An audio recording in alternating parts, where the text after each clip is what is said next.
Good morning, students. This is another video for Tempest.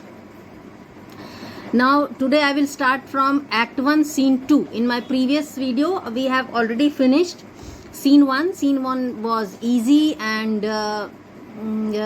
not important characters were introduced, and that was the only scene. Scene 1 was the only scene which has taken place on the board of the ship. This scene will start from the island. Now this is an enchanted island. ये nameless island है, enchanted island है, और इसी island पे Prospero ने अपना cell बनाया है. Cell means cave. So the scene starts with the conversation of father and daughter. So whose father? Prospero is a father who is cheated by his own brother Antonio and has now taken rescue on this island, and Miranda is his daughter. See, Miranda, when the play has been enacted and has taken place, at that point of time Miranda was only 15 years old. So she is very piteous about the passengers who were traveling in the ship, और जैसे ही वो Tempest देखती है, storm देखती है, तो she feels कि that it might be done by the art, that is magical art of his father Prospero. उसको कहीं ना कहीं ये लग जाता है कि उसके फादर ने ही अपने मैजिक से इस स्टॉर्म को क्रिएट किया है.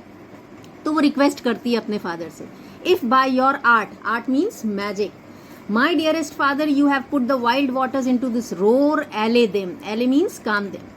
She is requesting her father कि if in case with the help of your magical powers he has made the sea so wild, so stormy, then please pacify it. Please calm it. The sky, it seems, would pour down stinking pitch. Stinking pitch means evil smelling tar. So the water which is coming down from the sky seems to be like a tar. But that the sea mounting to the Vulcan cheek, Vulcan cheek को आप underline करके लिख लीजिए clouds. ठीक है? तो the water which is coming down in the form of a rain is just like evil smelling tar, and it seems as if the sea waves are going to touch the clouds. Dashes the fire out, और lightning भी हो रही है उसी तरह से. जो magic से storm create किया गया है, it is more dangerous than the real storm, natural storm. तो lightning भी हो रही है. Oh, I have suffered with those that I saw suffer, because she is so kind hearted. She is such a tender girl that she says to her father कि she is also suffering along with the people who are suffering on the ship. A brave vessel. Ship का size और उसकी decoration देख करके Miranda को idea हो जाता है कि ये इतनी ब्रेव का मतलब यहाँ पे बहादुर से नहीं है, मैग्निफिसेंट से है, स्प्लेंडेड से है, कि इतनी ये ग्रेट शिप है तो डेफिनेटली इसमें नोबल क्रिएचर्स होंगे. ठीक है, प्रिंसली क्रिएचर्स होंगे. Her means ship dashed all to pieces, और अगर ये स्टॉर्म इसी तरह से चलता रहेगा then the ship will be broken into pieces. Oh, the cry did knock against my very heart. और जैसे जैसे मैं इस शिप की हालत देख रही हूँ, my attention is going towards that ship, and this is a feeling which is making my heart bleed. तो this is a very sorrowful sight for me. Poor souls, they perished. Perished का मतलब होता है died, and all the poor soul is referred to the passengers of the ship. All the people who are traveling in the ship, they will die. Had I been any god of power, I would have sunk the sea within the earth. और अगर मेरे पास किसी तरह की godly power होती, एक तरह से अपने फादर से फिर से रिक्वेस्ट कर रही, क्योंकि उसके फादर तो सॉर्सरर है, मैजिशियन है, तो वो रिक्वेस्ट कर रही है और बोल रही कि अगर मेरे पास किसी भी तरह की गॉडली पावर होती तो I would have sunk the sea. Sunk the sea का मतलब I would have taken all the water out of the sea. Before it should the good ship so have swallowed and the frottening souls within her. Before this dangerous storm and high waves could swallow the ship with her fine passengers. तो frottening frottening का मतलब है fine, और souls means passengers. Prospero जब अपनी daughter का agitation देखता है और फियर देखता है, टीयर देखता है उसकी आईज में, तो बोलता है be collected. Collected means patience.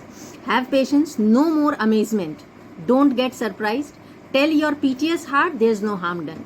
Inform your pitying heart, जो तुम्हारा टेंडर हार्ट है उसको इन्फॉर्म कर दो that no harm is done to the passengers of the ship. क्योंकि प्रॉस्पेरो को तो पता है ये एक मैजिकल स्टॉर्म है, ठीक है, और किसी भी सोल की, किसी भी पैसेंजर की लाइफ नहीं जाएगी. ओ वो द डे. लेकिन मिरांडा को लग रहा है कि this is a very sad day, this is the most fearful day which she has witness through out her life. Prospero, I have done nothing but in care of thee. Of thee my dear one. अब Prospero reason बता रहा है कि क्यों उसने ये magical storm create किया। वो कहानी बताएगा 12 साल पहले की, और यहाँ से आपको सुनने वाली बात है, ठीक है।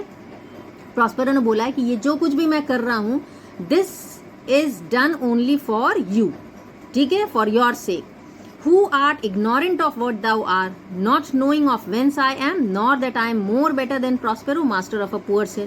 उसने बोला कि because you do not know who actually you are, you also do not know where your father Prospero belongs to, and you should know that your father is not just a master of this petty cave, this small cave. आपको पता होना चाहिए कि आपके father सिर्फ ये केव के मालिक नहीं है, and thy no greater father, and your very humble father, ठीक है। So at present Prospero is the master of the poor cell, but in fact the reader should know that he is the real duke of Milan. और वही सारी story वो अपनी daughter को बता रहा है। Miranda, more to know did never meddle me with my thoughts. लेकिन मिरांडा ने इसके पहले कभी ये सोचा ही नहीं कि वो अपने फादर से कुछ और भी पूछेगी।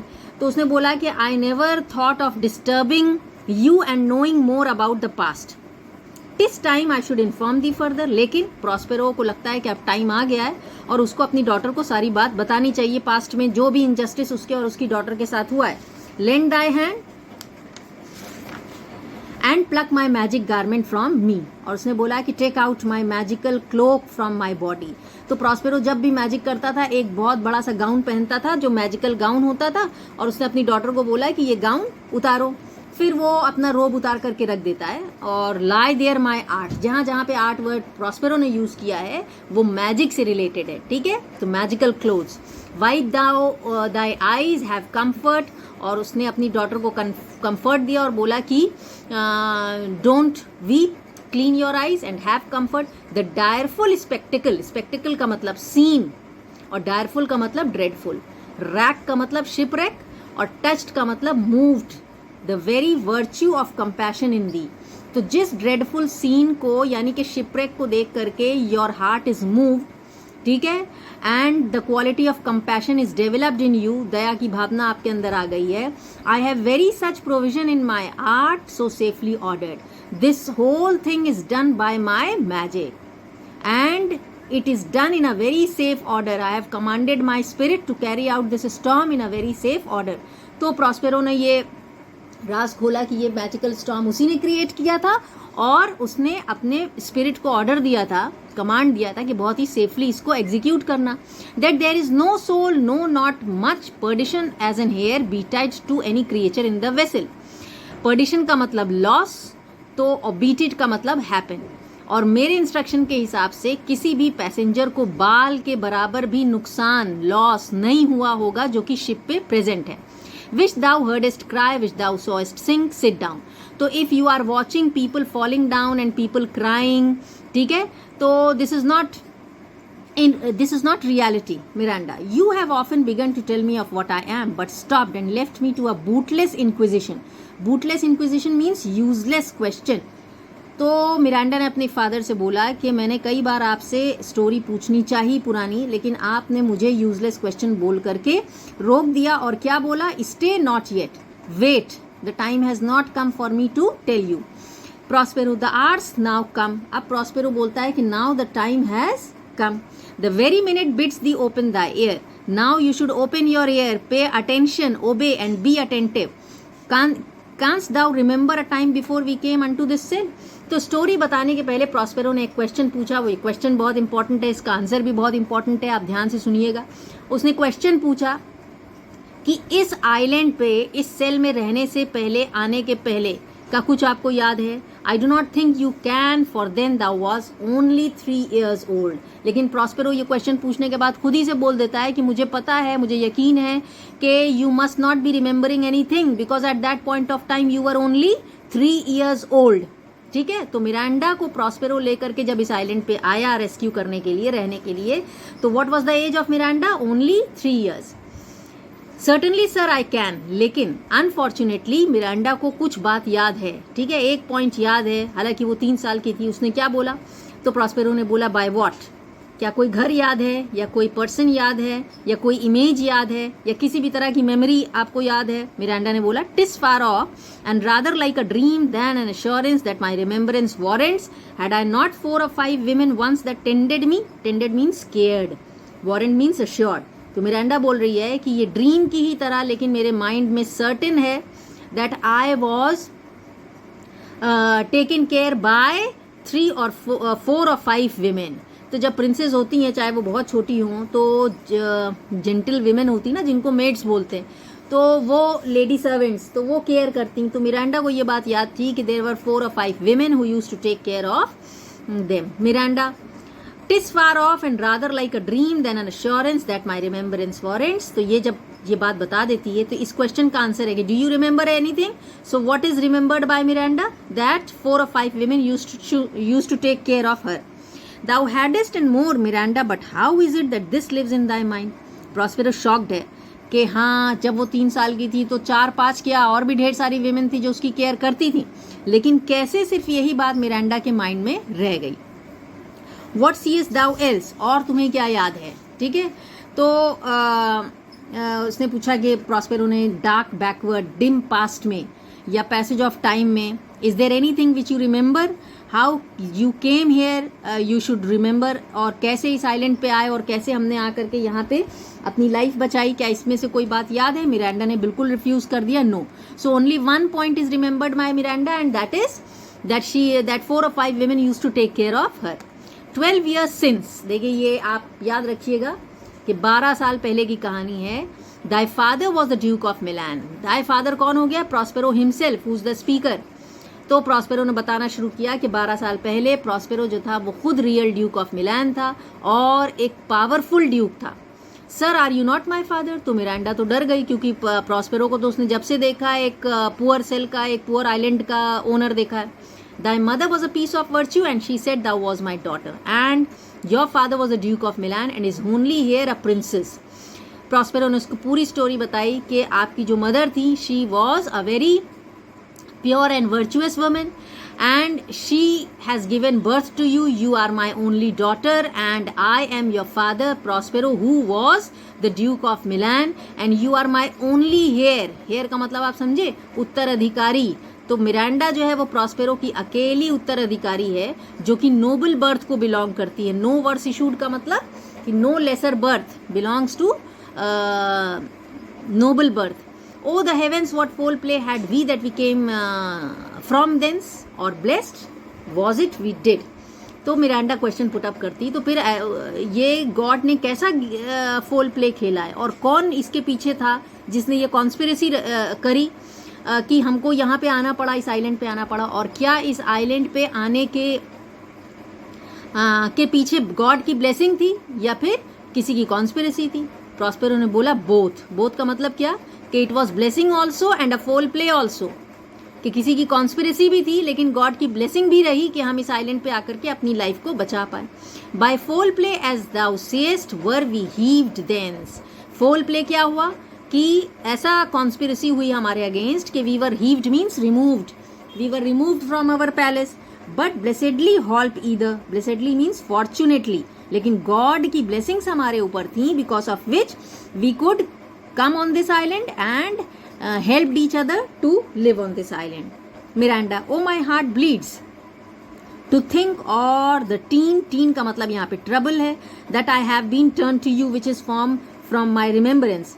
फिर मिरांडा ने आगे बोला कि now I am becoming very very anxious and sorrowful because at that point of time I would have been a big trouble for you. मतलब मिरांडा तो 3 years ओल्ड थी ना, तो उसको लग रहा है कि वो अपने फादर के लिए एक बहुत बड़ा ट्रबल बन गई होगी ऐसे टाइम पे जब एक डेजर्टेड आइलैंड पे दोनों फादर डॉटर को रेस्क्यू करना पड़ा. ठीक है, अब ये जो प्रॉस्पेरो की स्पीच है ये बहुत ही इंपॉर्टेंट है क्योंकि इसमें प्रॉस्पेरो जो है वो मेजर कॉन्स्पिरेसी को डिस्कस करेगा. कॉन्स्पिरेसी किसने करी और क्यों करी. See this speech, this whole speech is very very important. My brother and thy uncle called Antonio. मेरा भाई और तुम्हारा अंकल जिसका नाम एंटोनियो था. I pray thee mark me. और वो ये भी चाह रहा है कि मिरांडा अपना अटेंशन ना खोए और ये स्टोरी बिल्कुल ध्यान से सुने. तो उसने बोला कि please pay attention that a brother should be so perfidious. Perfidious का मतलब विकेट. कि कोई रियल ब्रदर भी इतना विकेड हो सकता है. He whom next thyself of all the world I loved and to him put the manage of my state. तो मेरा ब्रदर जो था he was very much loved and respected by me. मेरा एक ही भाई था, रियल ब्रदर था, तो मैं उसको बहुत रिस्पेक्ट और लव करता था, उस पर ट्रस्ट करता था. इसीलिए मैंने अपना स्टेट, अपने ड्यूकडम का मैनेजमेंट जो है, अथॉरिटी, पावर, उसको दे दिया. As at that time, through all the signiories, it was the first and Prospero the prime duke. उस टाइम पे जो मेरा ड्यूकडम था, सिग्नियोरीज का मतलब जितने भी ड्यूकडम्स थे, उसमें जो मेरा ड्यूकडम था, इट वॉज बिगेस्ट. और प्रॉस्पेरो जो ड्यूक था वो सबसे प्राइम ड्यूक था. Being so reputed in dignity and for the liberal arts. उसके दो रीजन थे. प्रॉस्पेरो जो इम्पोर्टेंट ड्यूक था, सबसे बिगेस्ट ड्यूक था, उसके दो रीजन थे. एक तो उसकी रिस्पेक्ट बहुत थी कॉमनर्स में, और दूसरा वो मैजिकल आर्ट्स का एक्सपर्ट था, लिबरल आर्ट्स का एक्सपर्ट था. Without a parallel. Without a parallel का मतलब दूसरा कोई कंपैरिजन ही नहीं था, दूसरा कोई ड्यूक इतना स्ट्रांग था ही नहीं. Those being all my study. Study का मतलब यहाँ पे है magical study. The government I cast upon my brother. Government का मतलब management. The management of my dukedom I gave it to my brother. क्योंकि मेरा अटेंशन मेरे मैजिकल स्टडीज पे था, ठीक है, मुझे जादू की और पढ़ाई करनी थी, इसके लिए मैंने अपना ड्यूकडम भरोसा करते हुए अपने रियल ब्रदर को दे दिया. And to state grew stranger. और फिर धीरे धीरे करके मैं अपना मैजिकल स्टडीज में इतना इन्वॉल्व हो गया. Being transported, I was carried away from my ड्यूकडम and wrapped in secret studies. Wrapped का मतलब अटेंशन. मैंने अपना अटेंशन सारा का सारा मैजिकल स्टडीज में लगा दिया. दाई फॉल्स अंकल. तो यहाँ पे फॉल्स अंकल किसको बोला जा रहा है? प्रॉस्पेरो का रियल ब्रदर. और प्रॉस्पेरो का रियल ब्रदर कौन है? एंटोनियो. ठीक है, उसने बोला और तभी तुम्हारे रियल ब्रदर एंटोनियो ने. और फिर मिरांडा से उसने बीच में पूछा, आर यू पेइंग अटेंशन? तो यहाँ तक आपका इस वीडियो में कंप्लीट हो गया. We will start from the next video from the speech of Miranda. Miranda has also developed interest, क्योंकि उसको जानना है कि पास्ट में वो कौन थी, उसके फादर कौन थे और क्या कॉन्स्पिरेसी हुई. ठीक है, कौन विलन है इसके पीछे, और ये स्टॉर्म जो क्रिएट किया उसके फादर ने, उसके पीछे का रीजन क्या है. तो यहाँ तक आपका हो जाएगा. This is the first part of explanation of act 1 scene 2.